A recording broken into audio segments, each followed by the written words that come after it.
Nusu saa za Afrika Mashariki. Karibu kwenye taarifa zetu za Lookuptv Taarifa. Mimi na mwenzangu Filista Adundo tuko na mengi ambayo tumeweza kuandalia kutoka kaunti zote 47, lakini kabla tuja kutaarifu taarifa, wacha mwanzo tupate vipasho. Vidokezo vinaletwa kwako kwa hisani ya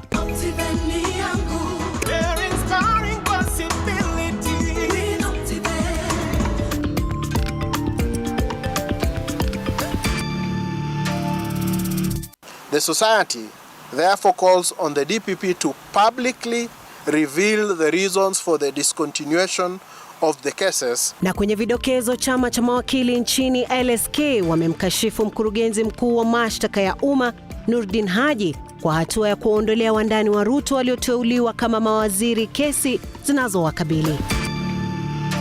Kwingineko, hatimaye Faith Njeri aliyekuwa amedhulumiwa na kupooza katika nchi ya Saudia arejea nchini. Na kwenye makala ya Mwanamme tunaangazia maisha ya Byron Adera aliyekuwa mwanajeshi. Anatueleza ni yapi yanayochangia katika magonjwa ya kiakili miongoni mwa wanajeshi. Yippee! Kamata ploti na 349k. Oh yes, for only 349,000 Kenyan shillings, you become a plot owner at the Great Oasis Gardens, Nanyuki. The Great Oasis Gardens, Nanyuki is located along the Nanyuki-Rumuruti Road, only 11 minutes from the Cedar Mall and right opposite Mount Kenya Wildlife Estate.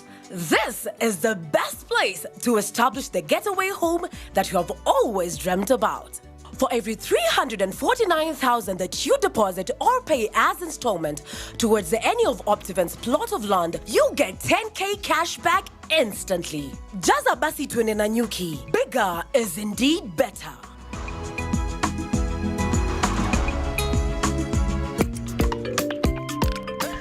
Karibu mtazamaji, unaweza kuwasiliana nasi kupitia mitandao yetu ya kijamii Facebook, Twitter, YouTube, ambapo tunapatikana @Lookuptv. Tuma jina lako, arafa yako, jina lako, tutakuwa tunaisoma arafa yako kadri tunapoendelea kukupatia taarifa hizi. Kumbuka vile vile taarifa hizi zinapeperushwa kupitia GoTV na Star Times. Chama cha mawakili nchini LSK kimempa mkurugenzi wa mashtaka ya umma Noordin Haji muda wa siku 3 kutoa sababu za kuondolea kesi baadhi ya viongozi waliokuwa wameshtakiwa kwa ufisadi. Akizungumza mjini Nairobi, rais wa chama hicho Eric Theuri amesema kuwa kuondolewa kwa kesi hizo kumefanyika ghafla, jambo ambalo limeibua maswali chungu nzima. Shada Kareria anatufungulia taarifa zetu. Hatua ya ofisi ya mkurugenzi wa mashtaka ya umma Noordin Haji ya kuondolea kesi za ufisadi baadhi ya wandani wa Ruto imeendelea kuzua hisia mbalimbali miongoni mwa Wakenya. Gumzo hizo zikiungwa mkono na chama cha mawakili nchini LSK. Rais wa chama hicho Eric Theuri ameeleza kuwa inashangaza jinsi Haji alivyoafikia uamuzi wa kuondolea kesi baadhi ya viongozi upesi bila ya kutoa maelezo yoyote. We have witnessed a spate of withdrawal of cases facing various suspects, and some of whom have been nominated for appointment as cabinet secretaries. Chama hicho kimemtaka Haji kutoa maelezo kamili ya jinsi alivyoafikia uamuzi wa kuondoa kesi hizo mahakamani, akisema kuwa wakati ambapo washtakiwa hao walishtakiwa, ofisi ya mashtaka ya umma ilitoa taarifa na kusema kuwa ilikuwa na ushahidi wa kutosha dhidi yao. The DPP must take responsibility and explain how the decision to charge was arrived at in the first instance. We all recall that some of those suspects were arrested in somewhat dramatic situations, with media press releases as to the reasons for their arrest and arraignment in court. However, the discontinuation of charges have been done silently and without any press release from the DPP. Tume hiyo imemtaka Haji kueleza iwapo hatua hiyo ilichangiwa na msukumo wa kisiasa ili kuwasafisha viongozi hao ambao ni wandani wa rais, ambao pia baadhi yao waliteuliwa kuwa mawaziri. We are therefore alarmed by the recent decisions by the DPP as they point to either two very disturbing scenarios. One, that the prosecutions were mounted for ulterior purposes whose end have been achieved or overtaken by events, or two, that the DPP has withdrawn the cases to aid an ulterior motive. Chama hicho pia kimewataka wabunge kumakinika wanapowapiga msasa mawaziri wateule, wakiwataka kuwakataa wale wasio na maadili mema. Ofisi ya mkurugenzi wa mashtaka ya umma iliwaondolea kesi za ufisadi waziri mteule Aisha Jumwa, aliyekuwa gavana wa Samburu Moses Lenokulala, pamoja na mbunge wa Nyali Mohamed Ali. Chama cha mawakili nchini sasa kimemtaka mkurugenzi wa mashtaka ya umma Nurdin Haji kuelezea Wakenya kilichopelekea kuondolewa kwa kesi dhidi ya viongozi hao. Nikiripotia runinga ya Lookuptv kutoka katika ofisi za LSK jijini Nairobi, naitwa Shadrack Kareria. Naam, shukran sana Shadrack Kareria kwa taarifa hiyo. Faith Njeri hatimaye amewasili nyumbani. Faith aliondoka hapa nchini kuelekea nchi ya Saudia kutafuta riziki, ila iliyomkumba ni machungu hata kupelekea kupooza kwa mwili wake. Kufuatia juhudi za marafiki na serikali kuingilia kati, Njeri hatimaye amerejea hii leo. Mwanahabari wetu Kariuki Nduati amekuwa akifuatilia taarifa hiyo, na hii hapa taarifa aliyotuandalia. Yokuwa Njeri akitoka hapa nchini, ishara tosha yaliyopitia katika nchi ya ugeni. Njeri kama Mkenya mwingine yeyote alitoka nchini kwenda kutafuta riziki, ila aliyokumbana nayo ni mateso na dhulma sihaba. Ni mateso yaliyosababisha Faith kupooza mwili mzima, familia na marafiki wakishindwa kuficha furaha pindi tu baada ya kumwona. Sina mengi ila tu kusema asanti juu tumepokea mtoto wetu na tumeona ako sawa, na hapo kwenye amebakisha tunajua tu Mungu atatenda. Ile tu kitu ningesema, nimefurahia na nimeshukuru. Mungu si ya dhumani. Baada ya video kusambaa mtandaoni zikionyesha mateso aliyopitia, aliyekuwa gavana wa kaunti ya Nairobi Mike Mbuvi Sonko alijitwika jukumu la kumleta hapa nchini, siku ya kurejea kwake ikiwa ni hii leo. Sisi kama Sonko Rescue Team tunakuanga passionate kwa what we do, na tulipata information ya Faith. Ile information yote Faith alishare kwa social media, tulikama across it, na His Excellency Mike Mbuvi Sonko akajitolea. Hata to all Kenyans mnajua Governor Mike Sonko ni a man of sympathy, a man who cares and a man who loves. Familia yake sasa imemshukuru Mike Sonko kwa tendo la rehema alilowaonesha la kumletea binti yao nyumbani. Tumefurahia kwa government hivyo Faith amekuja, hivyo Sonko amemleta,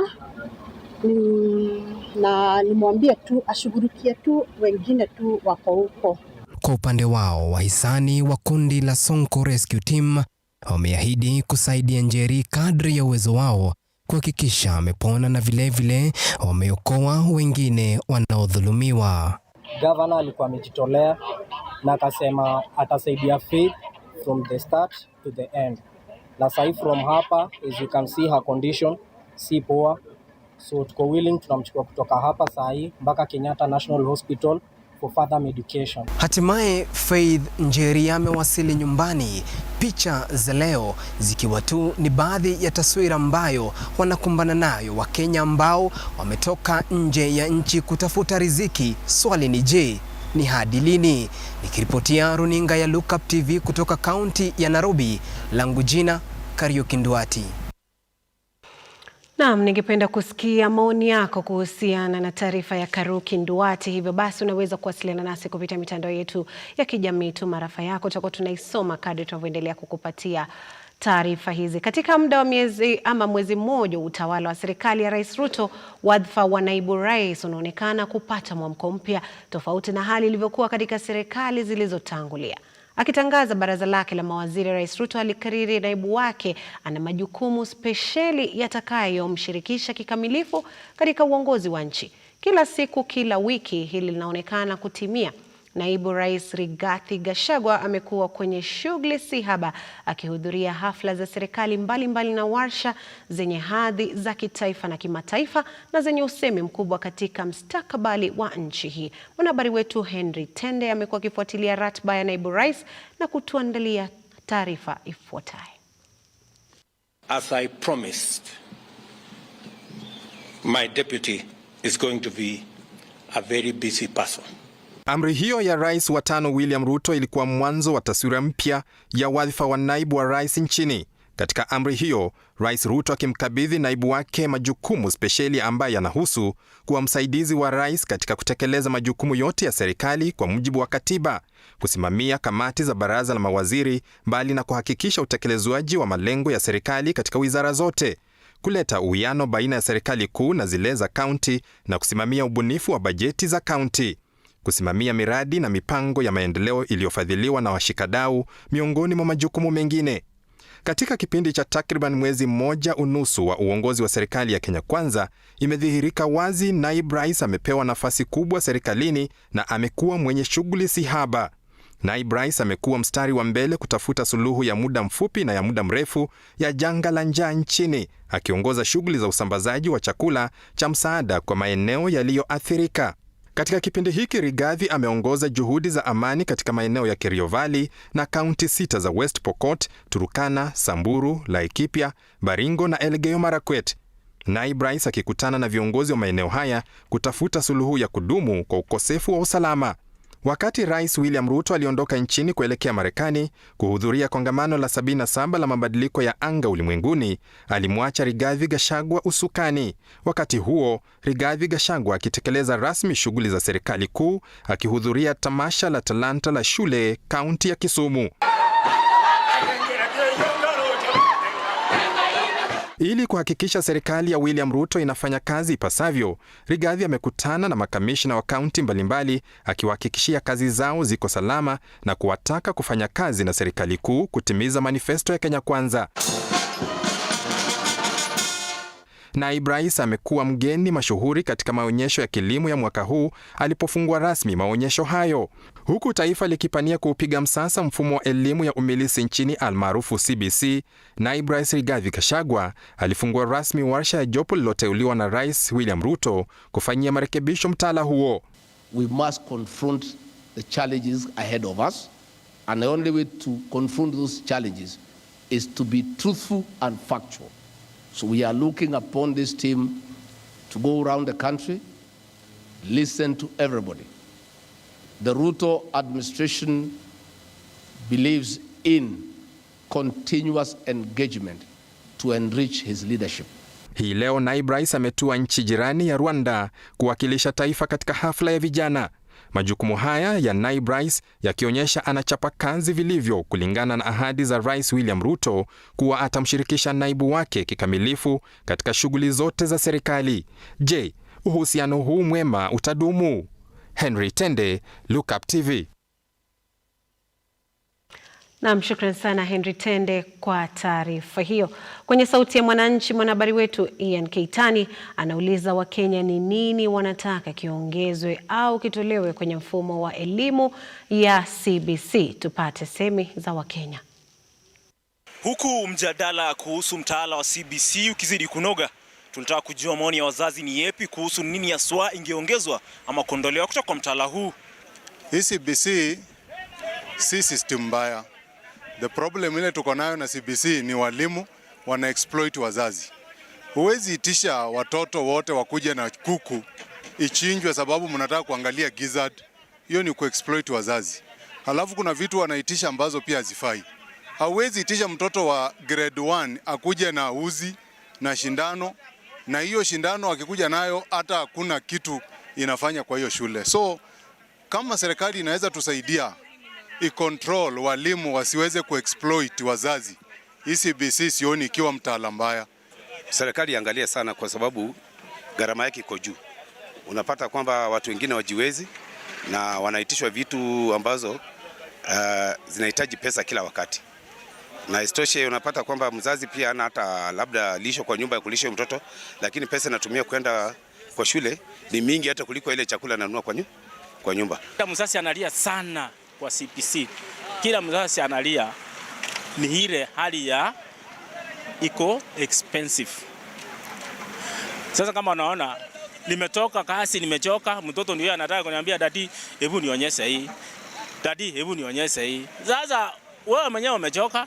Haya vitu ile anataka hakuna, inafaa ununue. Pesa hauna. Sasa nilikuwa napiga sawa chusi nikaona mtoto mmoja anasomia 1500. Uko na watoto wanne. Hebu niambie pesa zao wapi? Mambo ya CBC siwezi sema ni mbaya kulingana na vile imekuwa. Being a parent, niko na watoto wawili wako CBC, kuna yule ako class 5 na mwingine ako class 3.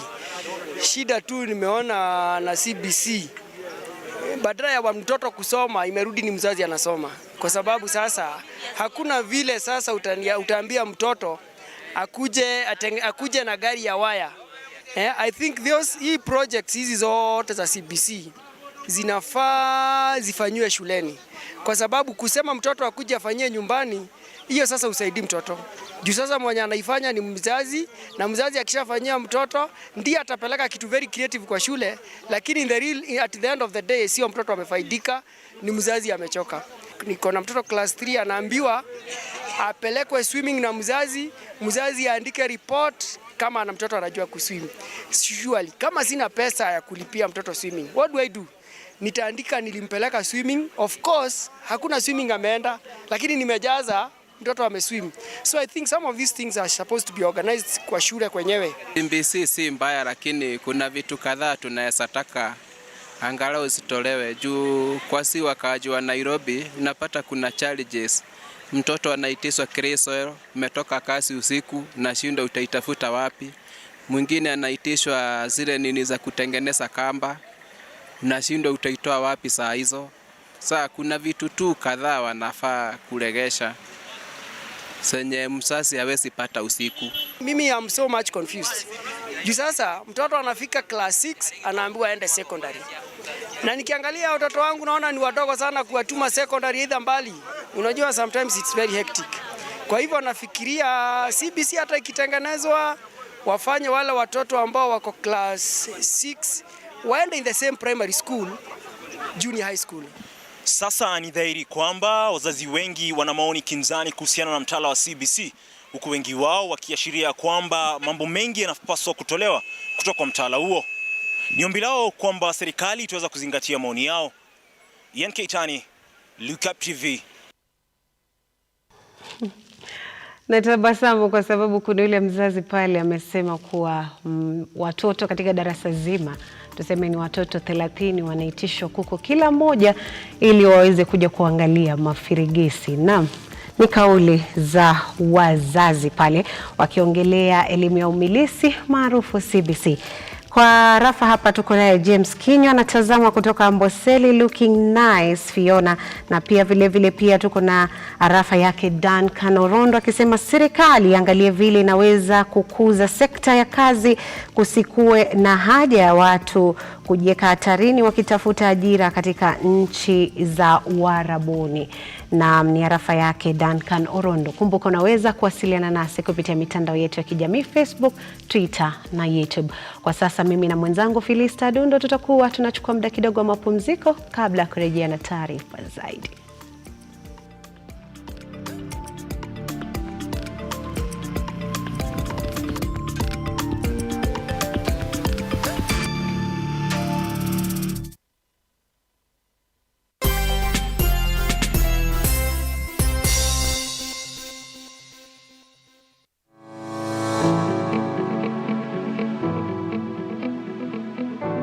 For all your football, F1 and World Cup kits, Carrington Sportswear Hub is your plug for quality, sporty merchandise.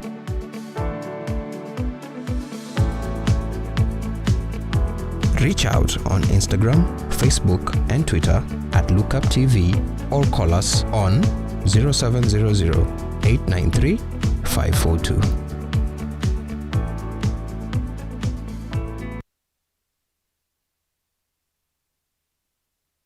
Vera Beauty and Fashion College is focused on being the leading technical and vocational training institute in the region. Our team possesses in-depth knowledge and extensive experience in the industry, offering thorough training in cosmetology, hairdressing, interior design, creative arts, training of trainers, nail technology, and fashion design. With branches in Nairobi, Thika, Meru, Eldoret, and now in Mombasa, our courses ensure that learners are completely equipped with knowledge, competency, and employability skills. Enroll today to be a part of a center of excellence.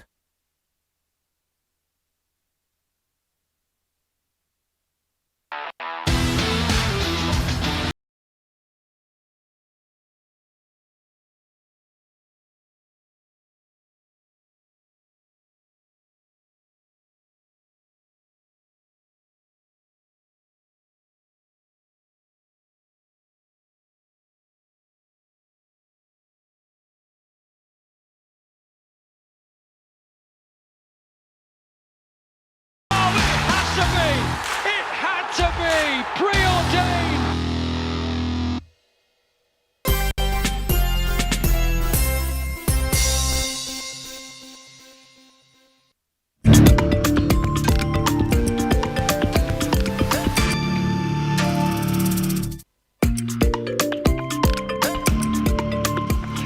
Karibu tena mtazamaji, tuendelee kukutaarifu katika makala yetu ya Mwanamme Ni. Tunaangazia maisha ya Byron Adera, mwanamume wa miaka 39 ambaye alikuwa afisa wa kikosi maalum cha jeshi la Kenya. Adera anatuchorea picha ya jinsi hali ilivyokuwa katika vita mara kwa mara ilivyochangia kuzorota kwa afya yake ya kiakili na kumsababisha kupoteza mwandani wake akiwemo mke wake. Kwa vijana wa huduma kwa taifa. Sisi huwaona mara nyingi katika sherehe za kitaifa wakituburudisha huku wamevalia sare rasmi. Saa zingine hutuchekesha wanapokosea katika maonyesho yao katika sherehe hizo. Lakini ni machache ambayo wengi wanafahamu kuhusu kazi hii ya wanajeshi na yale wanayoyapitia kazini. Naitwa Cecilia Lubanga. Ari yangu ya kutaka kufahamu ni yapi mtu hupitia ili awe mwanajeshi ilinifikisha langoni pa mwanaume wa miaka 39. Miaka 8 katika jeshi imekuwa kama ndoto ya jinamizi kutokana na matokeo katika vita kadha wa kadha. Wameua msee hapo, wanashika tu wasee wanatupa kwa gari. Wanaenda moja tu, hiyo imekuwa kazi yao ni kubeba tu na kupeleka moja. Byron Adera, mpenzi wa vitabu, viatu na wanyama, mzaliwa wa Nyando, kaunti ya Kisumu. Ndoto yake ya utotoni hatimaye ilitimia pale alipochaguliwa kujiunga na kitengo cha wanajeshi maalum cha wapunga hewa mwaka 2006 kama komanda. Ingawa alishiriki katika operesheni nyingi zilizofanikiwa, anajuta matokeo uwanjani yaliyotisha. Of course, as a commander, then you have men under you for both command, leadership, and of course you're taking care of all their welfare. And you are into 1 minute you are in the camp and everything's all normal. The next, you are picking boulders and stones for you to actually get from Gilgil to Eldoret. It took us more than 24 hours. There was not so much in terms of welfare going for us. So I remember pretty much putting my head down under a truck, an army truck, in sleeping bags, and my fellow officer then was actually coming down with fever and malaria, and it was really crazy. But the most troubling of which, of course, for myself and the soldiers is when you had to pick bodies that were burnt beyond recognition, from trucks, or when actually dogs were eating, feeding on human flesh.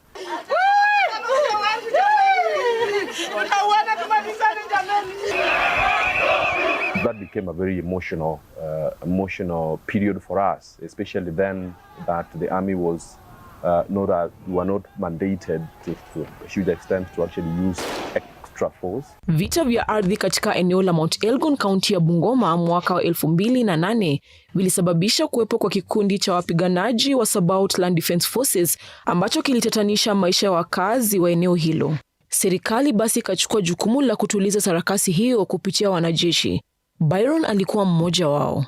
was a force to reckon with to some extent. They had killed policemen, they had killed the most specialized parts of the police service then, burnt down police stations, killed loads and loads of civilians. By that time, the carnage was put to several hundreds of people that had lost their lives, and several thousands or hundreds of thousands of people had been displaced from Mount Elgon.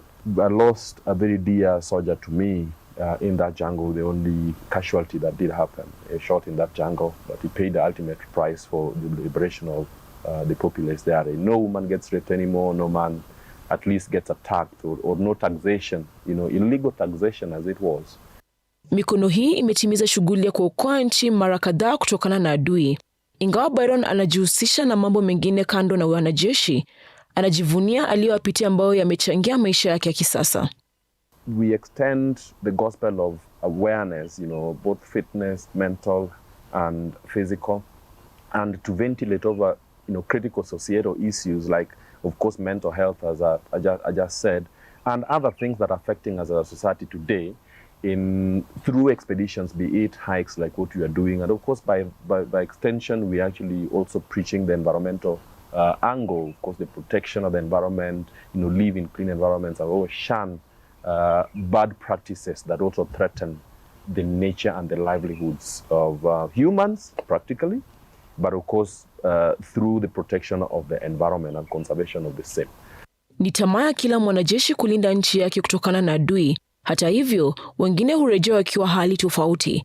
Byron na mpenzi wake na wandani wake kutokana na kuzorota kwa afya yake ya akili. If you are in the very most specialized of these units like the special forces and you're the guys in the country dials 911, for the most, gravest of dangers or the most complex of its threats, then it's calling you, then you can imagine what that does to you. When you can then get into business and in the unfortunate, appearance of, say, someone losing their life, or someone getting killed, or someone getting dismembered, someone getting blown off, right in your face, or someone yourself getting shot, it gets to affect you. It doesn't leave you unchained. I mean, huge loss, and you were in a complete darkness. My life was on autopilot. I can't remember quite a few things. People remind me of what was happening in my neighborhood, who I was, and I literally can't remember quite a portion of my life. Some of these things can really change your perspectives going forward, can really change who you are, and sad for a lot of guys who get changed for the worst. You've heard of cases of people taking their own lives, people, I try to move away from the word committing suicide. So they take their own lives, which is, again, not very normal. So if you are to sit somewhere and you're trying to write a book about how the process of someone getting a point where they shoot someone, or shoot their wife, shoot all their children, or kill them in cold blood, or strangle them and then hang themselves, it will sound and feel very irrational. But if you are to look at that side by side with the ravages of mental illnesses, then things start to make sense. Akiwa na mwanzo mpya, Byron sasa anafahamu jinsi ya kutazama maisha. Swali ni je, wanajeshi wangapi wamebahatika kupata msimamo tena baada ya hali ya akili kuzorota? Je, bidii ya serikali katika kuboresha hali ya wanajeshi itachangia kwa kiasi gani kupunguka katika kuwepo kwa afya mbaya ya akili?